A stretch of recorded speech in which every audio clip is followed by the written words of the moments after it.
Nous avons profité, Chan, Fernie et moi, d'un week-end de 3 jours, un lundi festivo, pour sortir les bécanes et aller faire un tour dans le Santander. C'est vidéo ou c'est pas vidéo?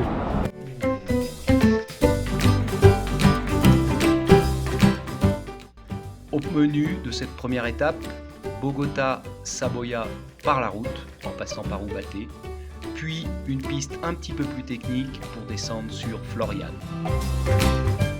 Ah, tu vas pas faire un petit signe à chaque coup que je te filme? Un peu de mécanique quand même. Regarde, tu vois le bâti, c'est petit en noir là. J'ai que des images à l'arrêt. Et puis à Ubaté, petit café à réparer. Ne vous dérangez pas pour moi. Et là, il n'y a pas français de la Montbéliarde. C'est franchouillard, non? Bon, à Saboya vont commencer les choses sérieuses. La piste.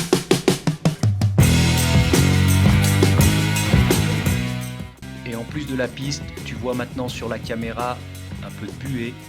Nous allons avoir la pluie. Nous la redoutions et nous la récupérons au pire moment.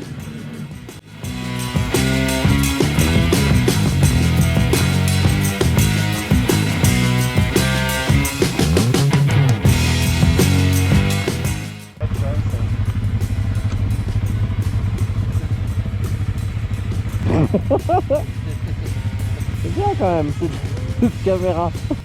Petit arrêt, enfilage de tenue de pluie, mais en vent d'enfiler ta tenue de pluie, toujours faire un petit pipi parce qu'après, c'est un petit peu compliqué. Tu la vois, cette petite couche d'argile humide, un piège à novices comme nous. Ok.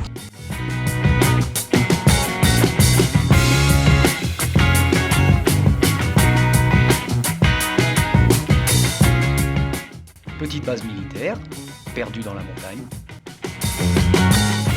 Et puis la brume. Alors c'est une vraie autoroute. Florian est un lieu touristique très prisé des motards. Tu le constates toi-même.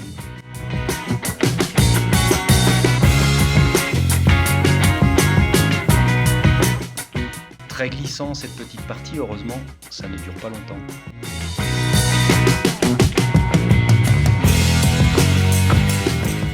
Péage façon à l'africaine, moi ça fait bien longtemps que je m'arrête plus, je me pose toujours la question si ils bouchent les trous ou ils les creusent eux-mêmes.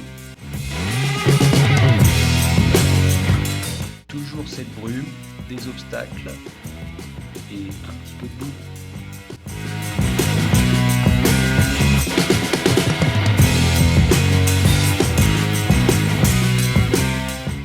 Alors là c'est la version accélérée, hein, pas pour gagner du temps tout simplement, tu le sais bien.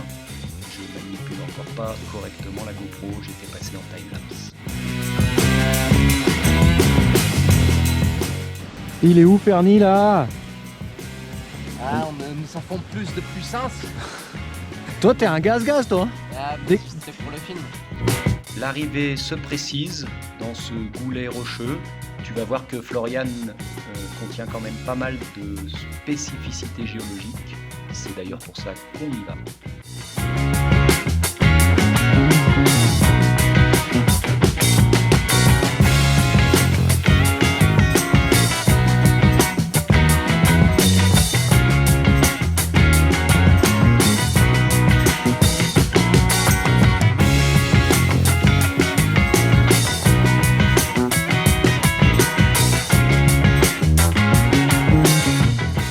Bizarrement, les derniers kilomètres sont parfois bétonnés. Ça n'est plus une surprise si tu vis en Colombie depuis longtemps. Ce goudron ou ce béton qui surgit de nulle part, généralement à l'approche du village. C'est pour ça que nous sommes venus, la Ventana des Tisquizoque. Mais d'abord, direction Florian pour y trouver un hébergement.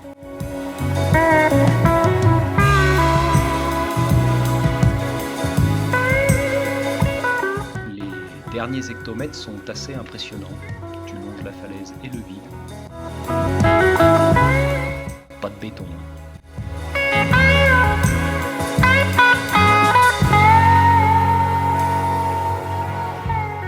Bienvenue à Florian. Là c'est sec, mais 500 mètres plus loin, regarde. Bon, ouais. Santé. Santé. Et la première bière bien méritée. Et puis un petit repas léger, diététique, comme tu le constates. Classe. Tu veux jeter la poule? Pollito. Pendant que la poule cuisine, nous préparons nos bagages. Il dit s'il a perdu ses gants, c'est chaud. Ouais. Pour la suite. Mais d'abord, sustentons-nous. T'as vu là? Tac tac tac, t'as vu ça? Merde, qui c'est qui se mange l'œuf? Bon appétit les gars, hein. On va se faire cette petite gaïne. 2 heures après. 2 heures après une soupe à la viande. Une étape plutôt courte, les 15 premiers kilomètres sont déjà connus, puis nous bifurquons pour rejoindre Puente Nacional, 53 km, et nous dormirons là-bas. Tu as donc droit à la falaise, mais dans l'autre sens, un dernier adieu à Florian.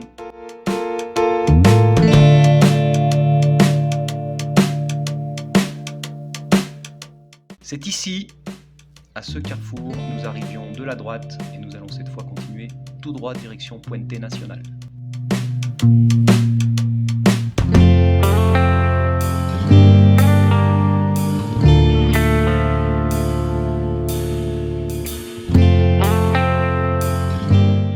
Satané vache, on y passera à 3 minutes, t'as pas trop envie de rouler sur la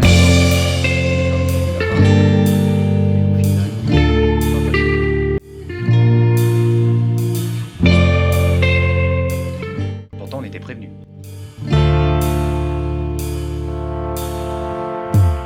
Ecopétrol, l'agence nationale pétrolière, fait des gros travaux dans le coin.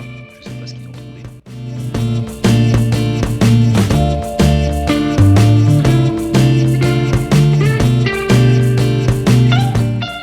Oui, c'est une route d'accès.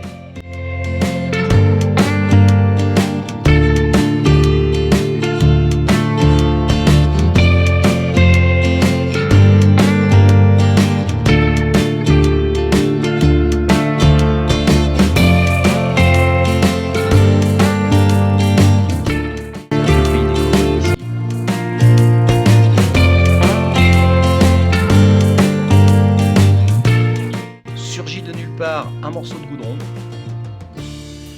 qui ne durera pas très longtemps, surtout qu'ils ont décidé de pas trop goudronner quand il y avait des virages et des ponts.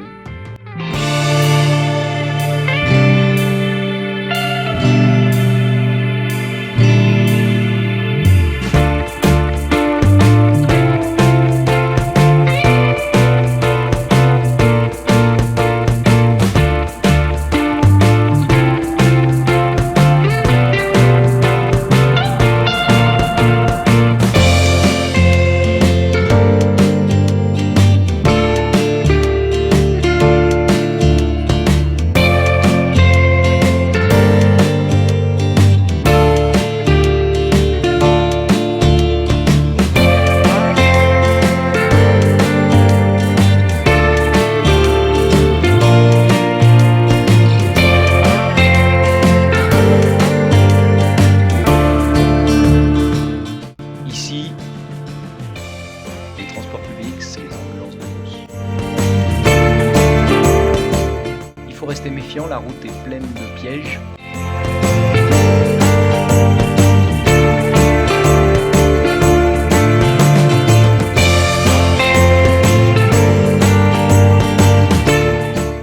Et nous atteignons enfin Puente Nacional après 55 km de balade sous le soleil. Alors il y a un pont, je ne sais pas s'il est national, mais nous sommes rendus. Tu commences à avoir l'habitude, une bonne soirée et une douce nuit, il nous faut à nouveau remettre les bagages sur la moto pour rentrer à Bogota.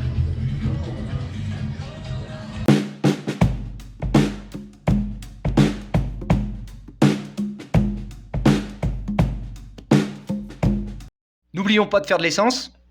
Ouah, et en plus, il y a la queue. Alors, itinéraire du jour, direction Bogota, 215 km, beaucoup de pistes au début. Et puis, arrivé à midi, la fatigue aidant, nous simplifierons le trajet en prenant la route d'Ubaté. Ici, l'hôtel où nous aurions dû loger, mais qui, heureusement, était plein, ce qui nous a permis de trouver un bel hôtel au centre-ville. Et puis, la curiosité, la gare de Puente Nacional, pas du tout dans le village, complètement abandonnée. Le seul truc un peu d'aplomb, c'est la locomotive exposée devant.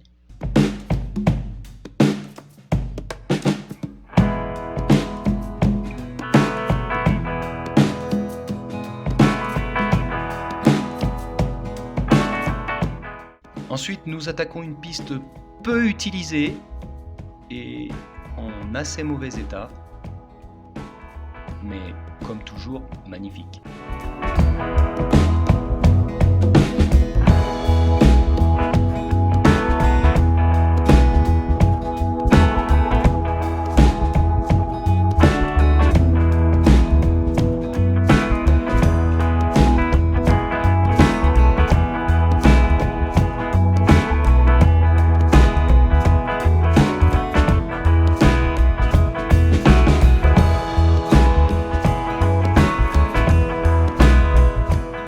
Cette piste nous permet de découvrir un monument, un obélisque, qui célèbre une bataille de la guerre des 1000 jours, L'obélisque, hein, je sais pas ce qu'il fait là. guerre civile colombienne.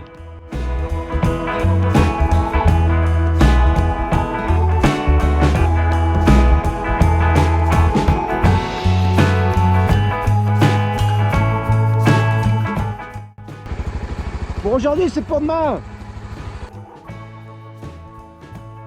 L'autre versant, puisque nous redescendons cette fois dans le département de Boyacá, est un petit peu plus humide.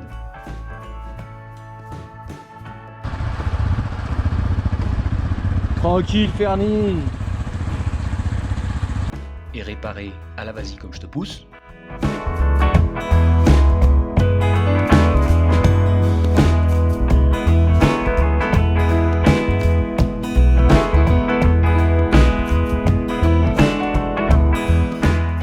Et à ma grande surprise, nous arrivons sur un magnifique goudron qui n'était pas prévu et qui nous amène au village de Santa Sofia, où un petit combo Almojábana café nous attend.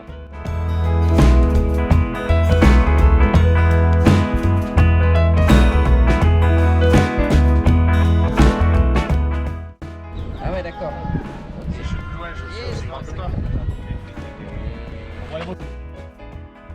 Ensuite, nous passons non loin de Villa de Leyva, très connu, très touristique. Oui, il y a des vignobles.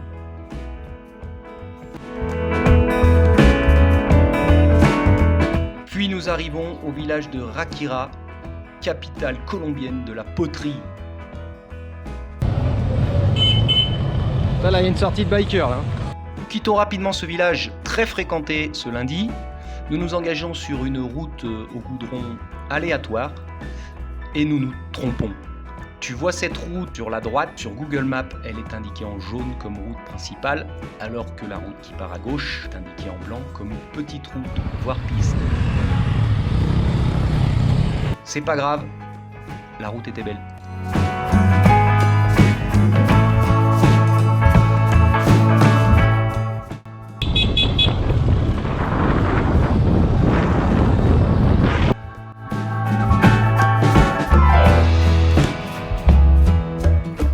C'est en fait la route d'accès à un monastère et c'est un cul-de-sac.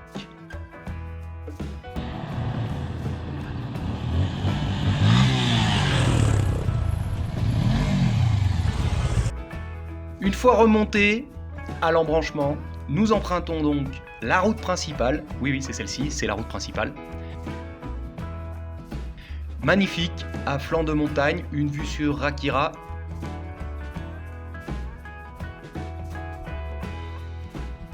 Et une piste plutôt entretenue, donc très agréable à rouler. Enfin, il y a des graviers des fois, putain de graviers.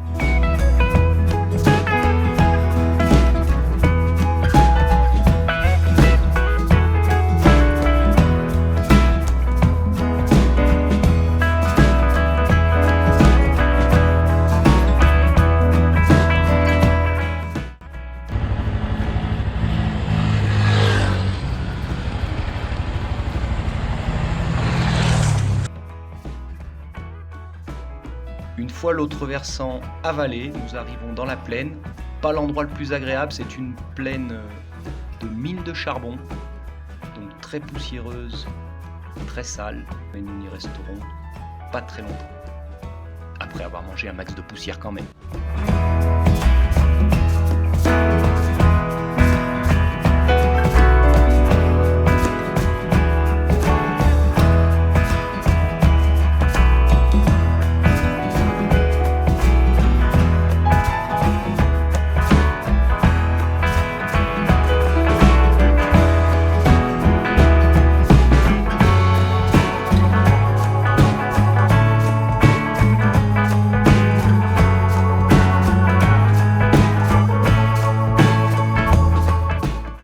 La poussière de charbon un peu partout.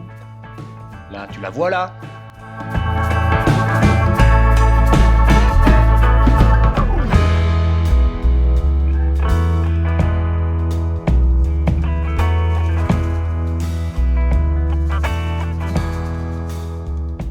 Dernier petit bout de piste qui va nous amener au village au nom rieur de Kukunuba.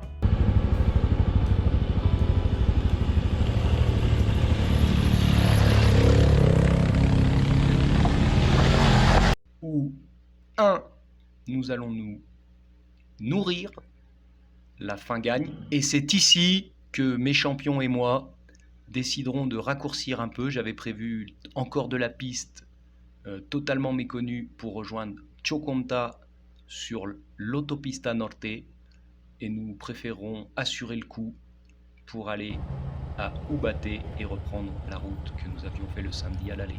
C'est donc sur ces dernières images de mes camarades que je te laisse. J'espère que cette vidéo t'a plu, même si, je le répète quasiment à chaque fois, il y a encore beaucoup à améliorer.